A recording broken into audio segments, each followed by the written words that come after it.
Сайн байцгаана хүмүүстээ.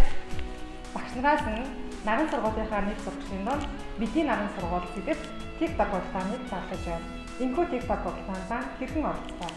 Энэхүү TikTok-д та бүхэн наран сургуулийн сүлд дууг ашиглаад дуулаж, бүжиглэж, жүжиглэж, аль болох сонирхолтой байдлаар TikTok-оо илгээгээрэй.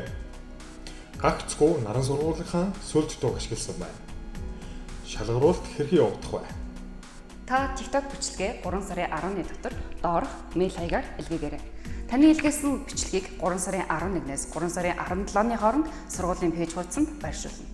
Англи тус бүрээс 1, 2 дугаар байрыг шалгаруулах бөгөөд лайкийн тоо, эможийн тоогоор дүгнэн. Мэдээж олон лайк авахын тулд шеэрлэх боломжтой.